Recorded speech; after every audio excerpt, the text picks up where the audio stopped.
Well, I have long suspected this, but I couldn't prove it, and I was waiting for an article for someone to come out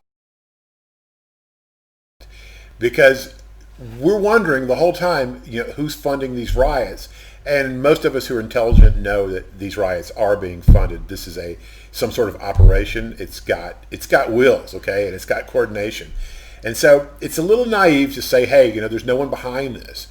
And there's been a lot of speculation that it's Russia. The Democrats have tried to distance themselves now from the whole riot movement situation. They were totally down with it. The governors, as you know, how they locked down the country and then allow these riots, literally allow these people to go door to door, and they're still allowing it in areas that are controlled by Democrats. And it's not going well for them in the polls, not well at all. But this is breaking news, and the Epoch Times, located in Hong Kong. And if you guys have a problem with the Epoch Times, just comment below like where you have found articles where they haven't been honest, because I've done some research on these guys. They seem pretty good, all right? And there's a little bit of confirmation bias going on here, but at the same time, they've got some evidence behind this as well. This isn't just a blanket, just wild accusation. China ties to U.S. riots exposed by Trevor Loudon. Trevor Loudon has actually created a list of 65 Congress people and senators who have communist or leftist ties that are detrimental to the United States of America. Nancy Pelosi, by the way, is on that list, and you can Google it. Here on Dr. Rich Swear's site, he actually publishes it. Right there you can see Pelosi on the list, Barbara Lee. There's quite a few different people on that list. But if we get back to this story by the Epoch Times, okay, the Freedom Road Socialist Organization based out of Minneapolis, what are the odds of that? That it's based out of Minneapolis, where all this started, is an openly pro-CCP organization. I checked it out. Yep, it's true. They are.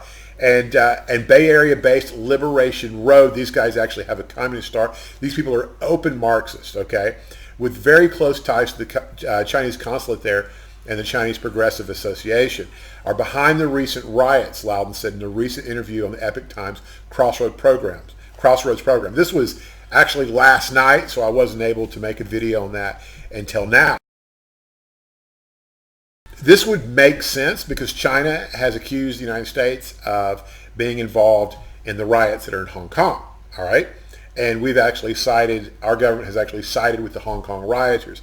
Now, my degree is actually in international studies. It's in relations. I spent a lot of time actually studying about the UN before I realized what a terrible organization it was. And it is normal for governments like Russia, China, and the United States to create civil unrest and to create political problems. And this is part of just the way the world is. The citizens are usually unaware of these things because they'd want to go and get into a war with another country. And that doesn't work out because this is actually just SOP, standard operating procedure. This is the stuff that happens. And some people don't talk about it a lot. And the media doesn't pick up on it a lot. And actually quite a bit of it is classified, and the people who know about it have clearances and they can't share or talk about it. And so they become these anonymous sources. But Trevor Loudon is not an anonymous source. He is, however, has ties to the Epoch Times, I believe, as an employee. So you've got to keep that in mind when you're dealing with the article. View everything with somewhat of a grain of salt. Liberation Road, whose people burnt Ferguson Road to the ground in 2014, split from the FRSO several years ago over the issue of whether to work with the Democrat Party. They call it the Democratic Party, but it's actually officially the Democrat Party, and its parent body of Black Lives Matter, Loudon said. So here you have the tie-in. Not surprising, how you have all these people who are claiming to be anarchists but are actually just mayhem creators, and they carry this hammer and sickle and all these Soviet flags with their different color hair, and everything they talk about is about race relations, but they don't really care about race relations. I mean, these are the same guys that made fun of Herman Cain when he died of COVID. They don't want Clarence Thomas on the Supreme Court. So it's not really about race relations. It's about using the suffering of people as a tool for political gain. Because there is no doubt there are some race problems in the country. We just don't see it. Obviously being white, we can't experience it we can't it, and most of the people we know are not involved in discrimination, so we have a tendency to see it or not see it at all. We see it very little, or we don't see it at all, and that's actually quite natural too. The idea that people attack you and call that privilege, is not done with the idea to sway you. And this is the dangerous change that we're seeing from the era of Martin Luther King to now. The agenda is not to sway you. When MLK was out there and he was peacefully protesting, it was brilliant because guess what? You're eventually going to side with the guy that's getting fire hosed and the kids that are getting locked up and put in jail and drugged just for simple basic rights to not be in a segregated environment. So that's going to get a lot of, that's going to tug on a lot of heartstrings, and logic and reason tells you it's not sustainable. So obviously you're going to fight to make changes so people don't have to suffer through this, okay? The modern agenda with the use, with the language they use and the way that they talk to you, and the people they recruited, there is no intent whatsoever to solve the racial problems in the United States. I have every belief that BLM has no intent in solving these problems. It's a political movement to empower more of the elite. It's just another freaking strategy. And if you don't believe that, I think you might be a little naive. I mean, let's be honest. It's a little naive not to think that the power players have some sort of role in this. It's just proving it and pinning it down and keeping an open mind about it is the challenge. The fact that it's happening is not anything new. Nothing is ever, never is as it appears. It never seems to be exactly the way it's presented to us. Every story that we get, when it's fresh, even the one that I'm talking to you about, there's going to be changes. There's going to be updates. We don't get the full story because it's someone else telling about someone else, and then you have the bias involved in that.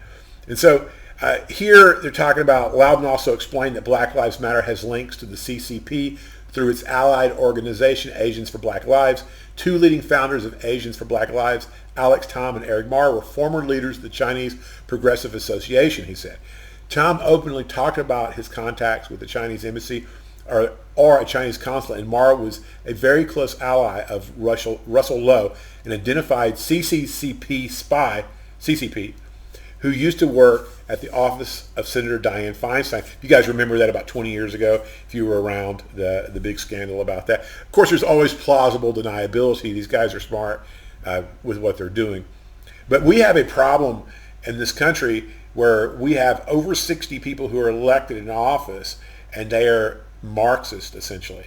And we have people who are business leaders, intelligent people, who are following these people. They're believing CNN, okay, who has this history of lying and not retracting bad stories, but they believe it because this is how they've been programmed to. A lot of these people, especially the older generation, can't believe the media lies this much. They're like, no way, you're a tinfoil hat wearing crazy guy, okay? So they're responsible for riots, this is right here, and unrest in other cities. That's including Kenosha, Dallas, Houston, Tallahassee, Jacksonville, Miami, Tampa, Salt Lake City, Los Angeles, coordinated by the same group, essentially. So FRSO, okay? So we're looking at this, and if you talk to your friends, a lot of them don't even believe that like Portland was ever set on fire at all. They don't believe like there's a few square blocks downtown where there was rioting every night. They don't believe that. They don't believe Chaz or Chop happened to the extent that it was reported. They simply do not believe it. And this is a problem, okay? And these same people will call you ignorant and talk down to you online and say you have a pea brain, but they won't counter you with facts. And then they'll accuse you of division. They'll accuse you of being divisive when all you're doing is asking questions and showing what you're learning in the news, and they have nothing to counter you with. If this ideology, like if this type of mentality wins, what do you think is going to happen to our country? What do you think is going to happen to us in the future? People who won't debate, who won't discuss issues, and can only call names, and when you say, hey, you're just calling names, they accuse you of being divisive. What if that actually becomes the majority of the people in our country? Leave your comments below. I'd love to hear your thoughts on this.